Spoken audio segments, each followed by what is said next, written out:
Okay, so when you come to the barn the next time, you'll see a new contraption here. And this is a second attempt at having a hot water heater. First one ended in kind of frozen failure. So we've got now an insulated box that we keep the heater in when we're not using it. So let's stop and we'll unpack this thing. But basically it's just got a bungee cord on it. It's got a bungee cord on it, and you'll just come over here and unhook it from there. And you'll note we've got a thermostat. Thermostat's set for 50 degrees, so anytime it's colder than 50, this thing should be reading pretty close to 50. This is the heater for the box, and this is the insulated box. Now this, trying to find a handy place for it, this is a very important part. This is the plug that lets the water drain out so it doesn't freeze. And just something to be aware of, there's this little black O-ring on the end. You always want to have that. If for some reason or another you pull this thing out and it's not on there, chances are it got stuck somewhere along the way, and it's really important to find it. All right, so to uncover this thing, it's pretty simple. It just hangs on here with the bungee cord, and then just take it off and set it down here, out of the way. And I've already taken the plug out, so the hard part is always getting the plug to go in, especially first time.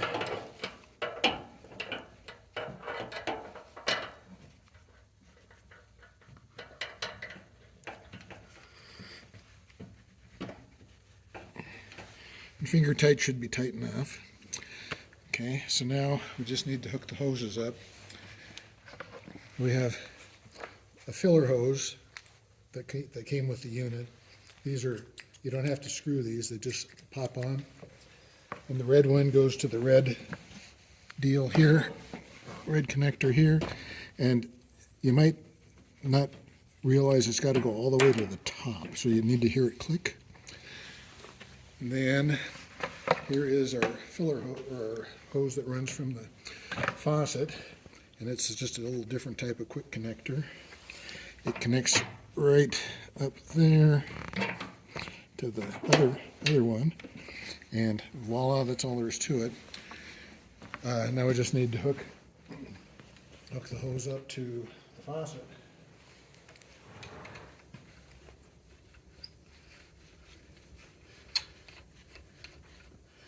Give it a little snugging.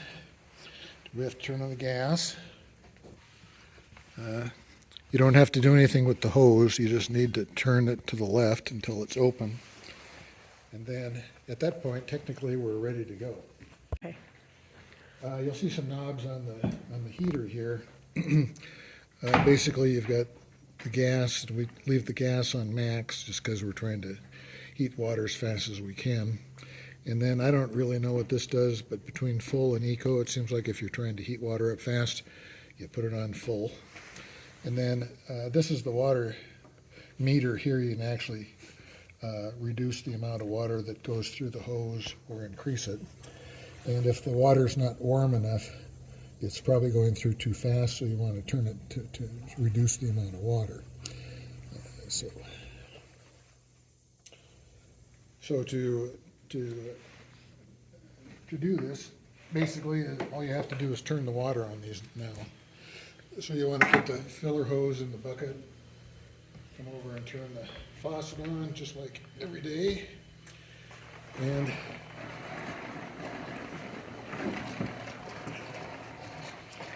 when the water pressure comes up, you'll see the light come on, and you can hear the burner come on.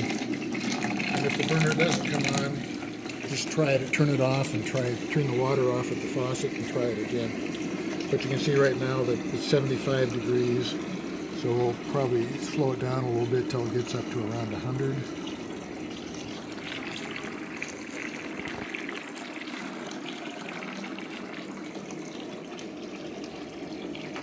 There, you can give it a little bit more water to keep it from getting too hot.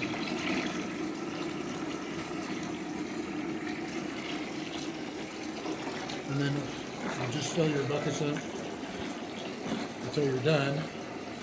And then when you're done, it's just a matter of turning the water off at the faucet again. And the burner automatically goes off when there's no water pressure. And once you're done, then it's time to put it away. Go. Well, so once we're done filling up the feed buckets, it's time to take this thing down and put it away till the next person. So it's a very simple matter of disconnecting the hoses. They just basically unclip. Really simple. And then the next thing we need to do is take out the freeze plug, which is down here. And with a little bit of effort, you can get it out. And you just go ahead and put it right back in the top here. Then we need to blow out the lines with the air compressor here. So the little red button here is what turns it on and off. And it's pretty loud, so I'll turn it on so you get a feel for it, and then we'll turn the video off. Okay, after a few minutes, the compressor tank will fill up, and it'll quit being noisy until you use it for a little bit. So anyway, this is the nozzle. It's the same nozzle that we've had the whole time. And so this is something that fits into the hoses and so forth that we need to clean out. So the first thing to do is blow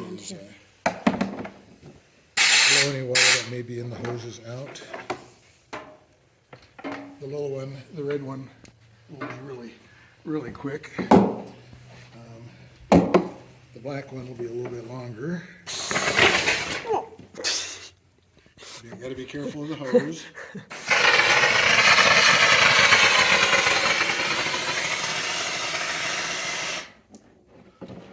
Okay. Was it done? Yeah, so that's pretty much it. When all the water and it's just coming out as air. And just to be on the safe side, you can also run some air through both of the hoses in the machine. And you can see it blasts quite a bit of water out.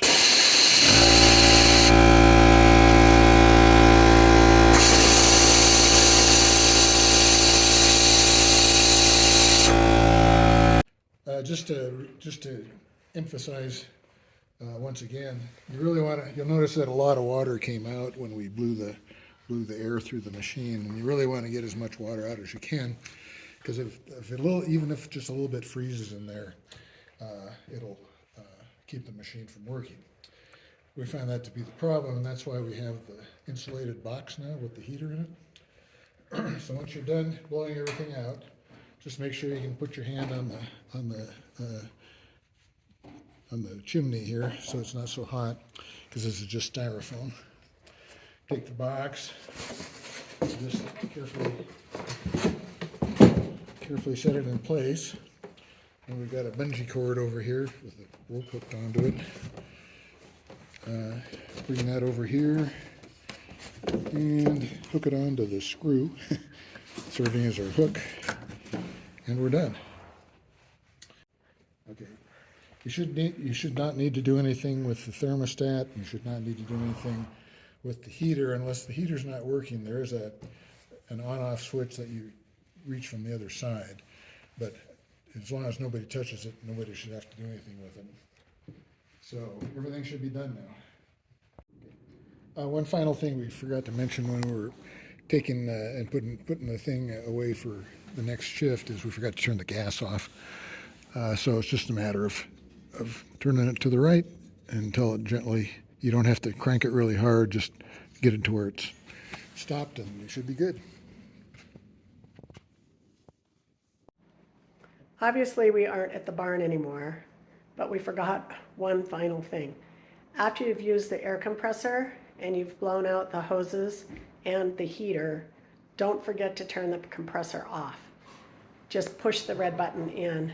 If you don't, then it will continuously all night long turn on and make that loud noise until it fills up. So be sure that you turn it off. If you have any questions about this video, or when you're at the barn, if you're trying to use it and you don't understand something, either send me a text or give me a call and we'll walk you through it. Thank you.